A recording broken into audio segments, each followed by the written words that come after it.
bonjour monsieur Naudin. Bonjour. Donc, donc je suis professeur Capdevila et donc je suis modérateur, de cette session.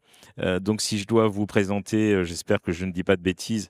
Donc vous êtes, directeur adjoint de l'Institut de formation des cadres de santé de la PHP et vous êtes, docteur en sciences.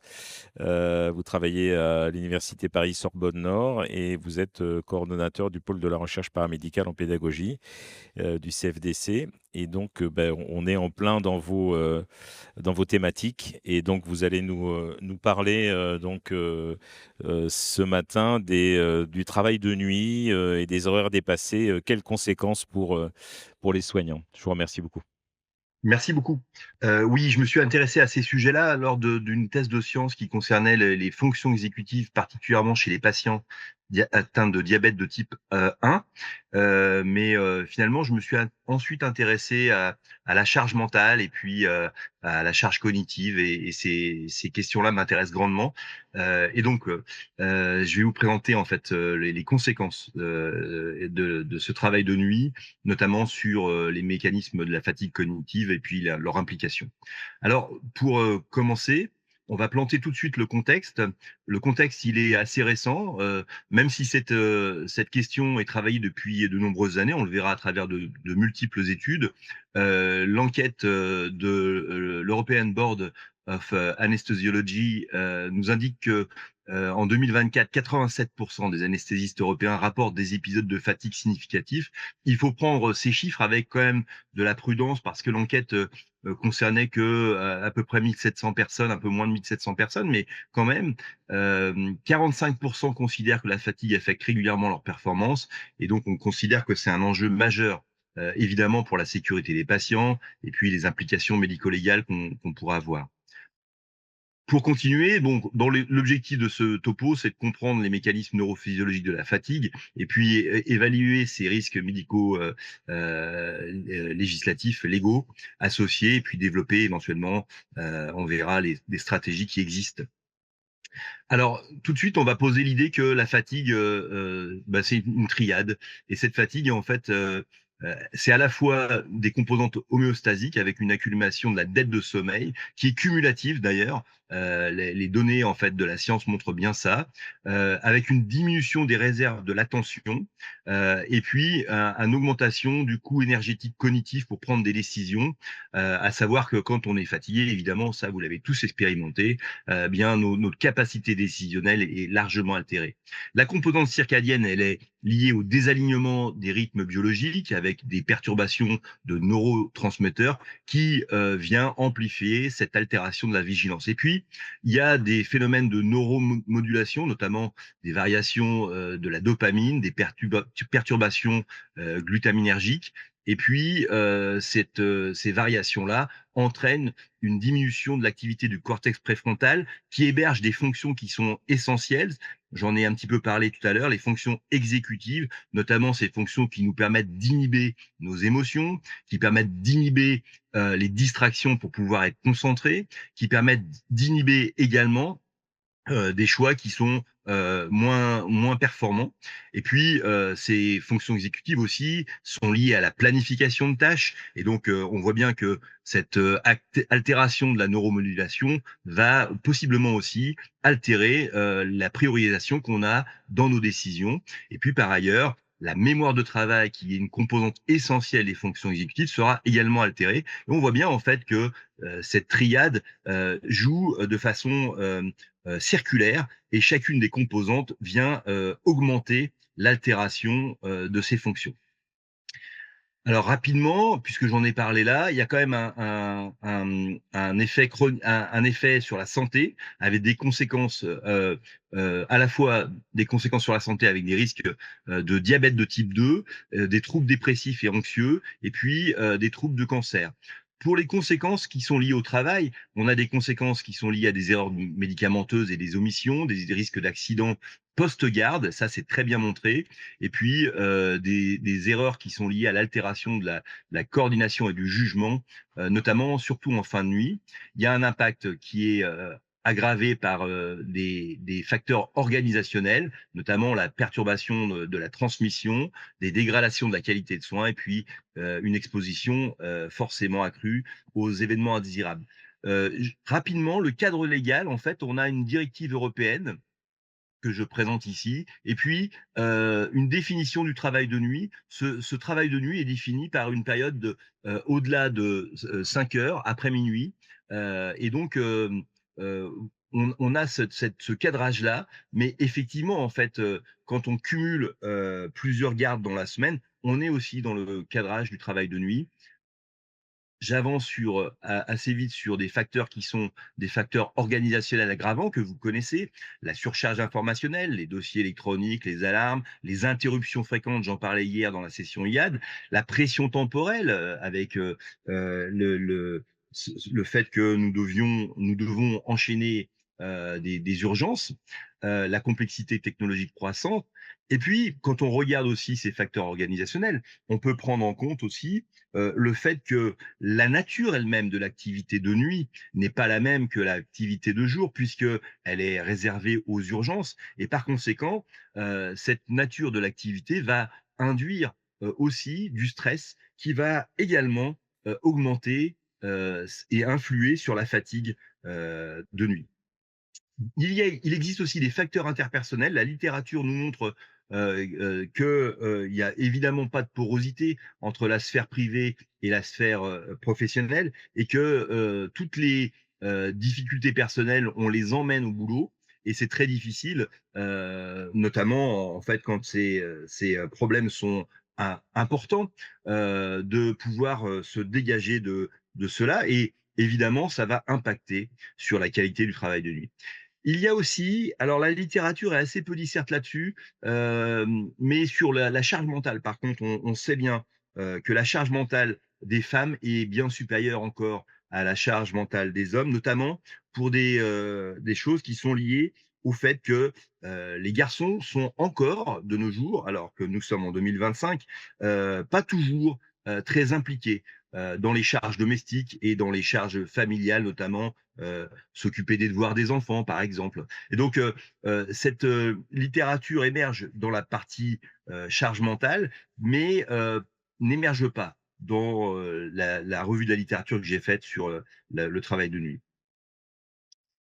Pour autant, donc des études montrent que à travers des simulations, là c'est sur 20 internes, une étude française, avec un essai randomisé, 2 groupes, un groupe privé de sommeil, un groupe avec un repos normal. On se rend compte que les compétences non techniques, sont, altérées et fortement altérées, notamment, les prises de décision complexes, la conscience de la situation, le leadership d'équipe et puis la communication.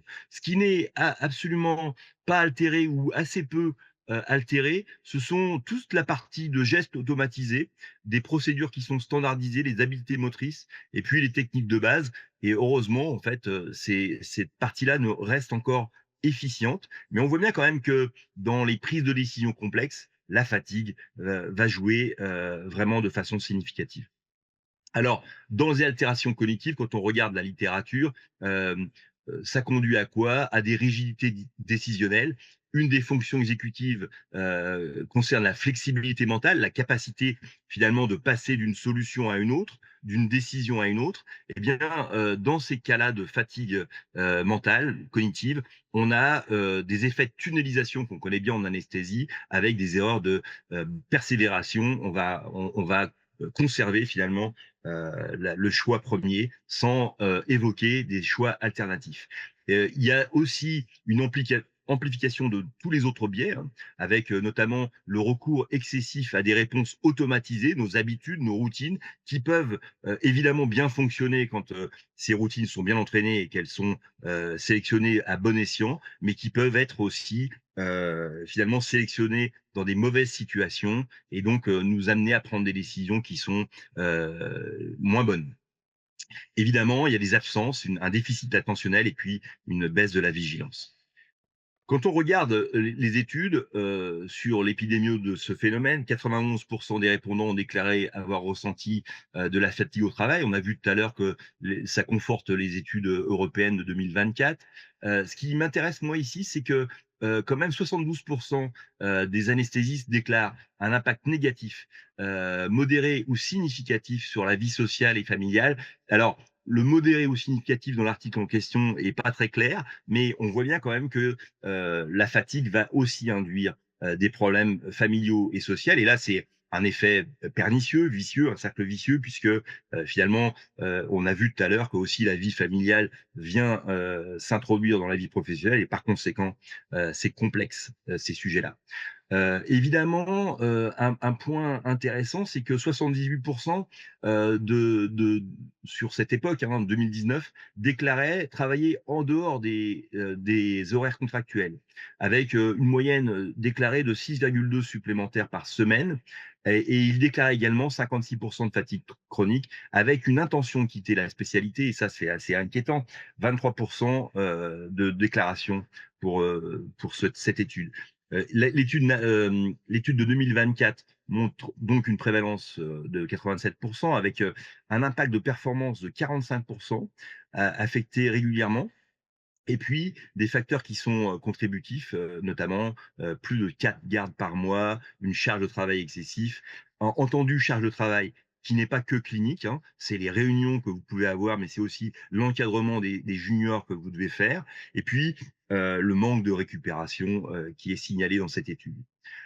La question du repos, légal, 11 heures, en fait, 17 déclarent que cela n'arrive jamais, 15 déclarent que ça arrive toujours et puis, vous voyez, entre 2 on a finalement, tout un état un peu flou. L'organisation du service après les gardes de nuit, 60 ont un dispositif de couverture le lendemain, 41 ont une heure limite après laquelle ils ne doivent pas revenir et puis 28 doivent se présenter quoi qu'il arrive, ce qui fait quand même beaucoup, hein, presque un tiers, des répondants. Le sous-groupe qui bénéficie, des 11 heures, parmi eux, 93 disposent d'un dispositif de remplacement et n'ont pas de garde suivante. Ça, c'est plutôt rassurant. Mais on voit quand même que les réponses montrent une disparité dans l'application des repos, que les dispositifs de remplacement sont importants pour garantir le respect de temps de repos, et puis que certaines équipes doivent encore travailler au-delà de leurs limites, ce qui peut affecter évidemment la sécurité personnelle et puis la sécurité évidemment des patients. D'un point de vue médico-légal, je vais aller assez vite là-dessus parce qu'on est très au clair dans le milieu de l'anesthésie entre l'approche individuelle versus l'approche systémique. L'approche individuelle, eh bien, elle est juridique, c'est la faute individuelle, la sanction, la réparation, avec la peur, la stigmatisation. L'effet seconde victime que je signale ici rapidement, c'est-à-dire que quand vous êtes impliqué dans un événement indésirable, vous-même, vous êtes une victime collatérale de cet événement indésirable, voire les collaborateurs de l'équipe qui sont aussi impliqués. Évidemment, les procédures légales et disciplinaires existent et peuvent donner lieu à des poursuites des soignants. L'approche systémique est bien entendu très importante dans notre milieu, avec depuis la mise en place des RMM, avec une vision de la défaillance du système, la prévention et l'amélioration, la transparence et l'apprentissage dans la culture, l'analyse des processus et des facteurs humains, la modification des protocoles et des formations. Je signale ici, je l'ai dit hier déjà, je suis en train d'accompagner des étudiants cadres sur le sujet des RMM avec la participation des paramédicaux. C'est quelque chose qu'on avait signalé à la SFAR en 2009 avec un collègue qui s'appelle Laurent Brocaire, avec qui je travaille encore. Et Laurent Brocaire signalait l'importance de collaborer avec des paramédicaux lors des RMM. Eh bien, en fait, on se rend compte que la littérature met encore en évidence actuellement des manques par rapport à cette collaboration, des manques qui sont souvent liés à des organisations, hein, parce que quand vous êtes au bloc opératoire et que vous devez faire des RMM, ben, seuls les médecins anesthésistes vont au RMM et que l'ensemble de l'équipe n'est pas forcément concerné. Alors que les solutions vont impacter l'ensemble du service, ce qui est dommage. Les critères d'évaluation judiciaire actuels, la charge de travail, c'est une évaluation objective. Les temps de repos, c'est un respect réglementaire. Donc, la partie judiciaire va prendre en compte ce respect réglementaire. Et puis, l'existence de protocoles de fatigue. Alors, c'est de plus en plus écouté ça par les procédures judiciaires, puisque eux-mêmes, hein, ils ont connaissance en fait des recommandations de bonnes pratiques par rapport à la gestion de la fatigue qu'on va voir tout à l'heure. Les obligations pour le praticien, elles sont non pas légales, mais elles sont, on va dire, morales. Un devoir de signalement si la fatigue est excessive. Une auto-évaluation qui est documentée. On verra une échelle qui permet cette auto-évaluation. Et puis, des mesures correctives qui doivent être prises en cas de fatigue excessive. Pour l'institution, et ça, c'est un point important, des protocoles de gestion de fatigue doivent être mis en place. Moi, je travaille beaucoup avec les cadres de santé maintenant pour qu'on soit justement force de proposition auprès de nos institutions, même si c'est toujours un peu compliqué avec, évidemment, avec les directions parfois.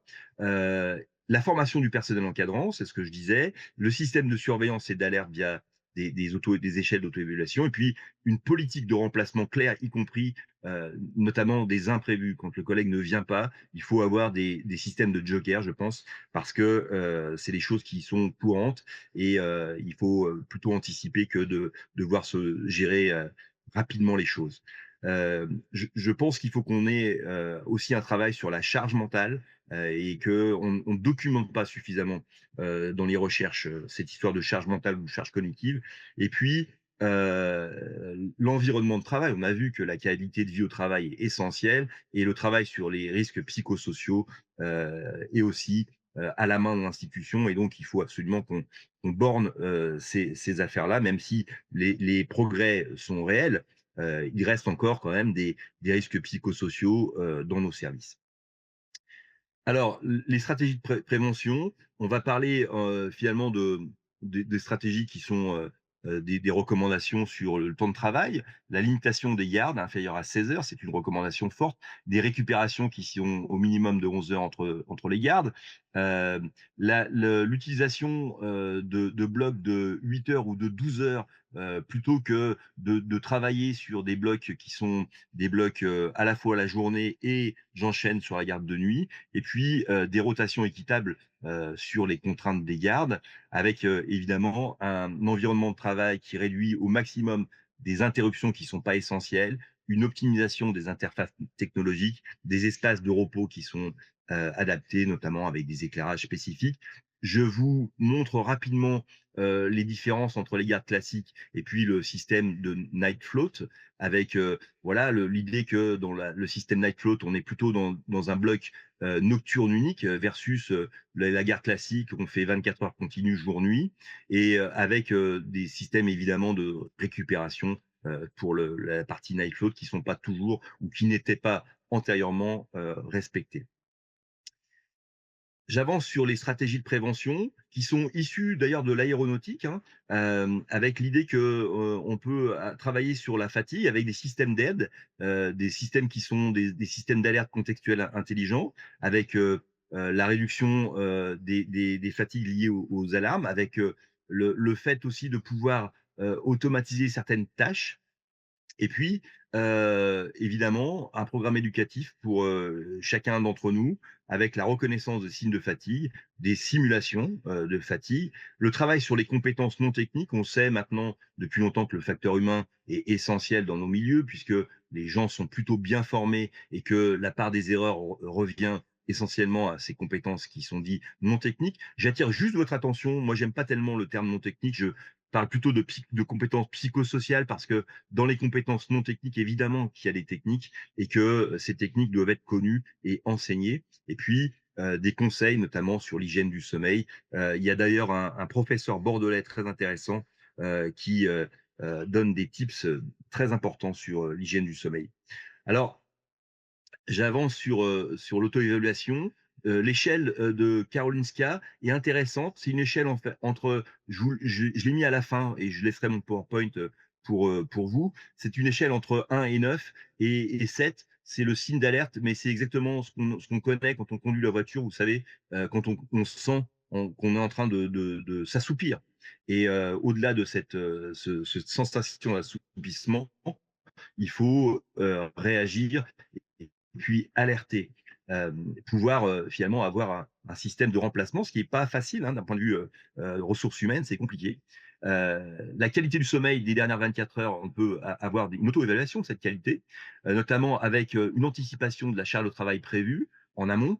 de sorte qu'on arrive frais et dispo sur sa garde. Des signaux qui sont personnels de fatigue, notamment, vous voyez, en fait, c'est ces signaux qui nous donnent à voir des signaux plutôt de lassitude, voilà, de manque de motivation. Ah, on doit travailler sur les stratégies compensatoires, notamment, avoir des systèmes de communication en boucle avec des vérifications croisées accrues, des protocoles qui soient le plus standardisés que possible. Les aides cognitives sont aussi, des éléments qui sont bienvenus, dans nos organisations. Avoir une communication qui doit être renforcée et on parlait tout à l'heure des compétences non techniques qui doivent être vraiment travaillées ensemble via la simulation et puis la déviation qui doit être approprié en fonction des tâches.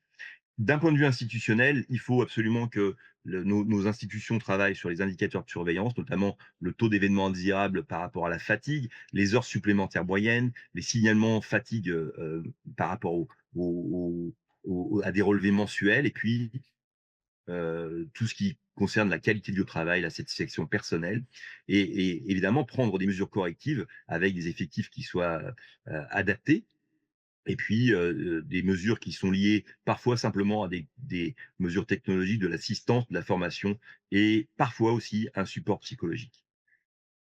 Pardon, j'ai zappé la dernière. Donc les messages importants, on a un niveau individuel, hein, avec cette auto-évaluation et l'importance du signalement, une culture du risque et un niveau qui est dédié à l'équipe, avec cette prise de conscience. Je rebondis ce que disait l'intervenante tout à l'heure, Madame Emmanuelle Delat, sur le fait que euh, les migrations, vous voyez, les dérives qu'on peut avoir, ou ce qu'on appelle le, les violations doivent être travaillées aussi en équipe. C'est-à-dire, en fait, pourquoi on se met à ne plus faire les choses qui sont bien connues. Cette littérature, en fait, elle est assez ancienne, hein. C'est Auroi, Malberti qui parlait de ça. Et je pense qu'il faut absolument continuer à travailler sur ces sujets-là parce que la migration de pratique ou l'inertie clinique, c'est-à-dire le fait qu'on n'utilise plus les bons traitements qu'on propose aux patients parce que on a eu une mauvaise expérience avec un médicament ou avec une pratique, c'est des choses qu'il faut absolument qu'on travaille. Et puis, il y a le niveau institutionnel avec voilà, l'organisation du travail et puis le fait que la fatigue qui en résulte doit être pensée comme un déterminant systémique de la qualité et de la sécurité des soins à travers une conception des cycles, de l'ergonomie des tâches et puis une culture de repos qui doit être effective avec le travail aussi, de la médecine du travail qui doit aussi prendre sa part. Malheureusement, on a de moins en moins, je ne sais pas comment c'est pour vous, accès à la médecine du travail par faute de médecins. On a du mal à avoir, en tout cas à la PHP, accès à la médecine du travail. Il y a des enjeux qui sont donc à la fois individuels, mais qui ne sont pas que individuels.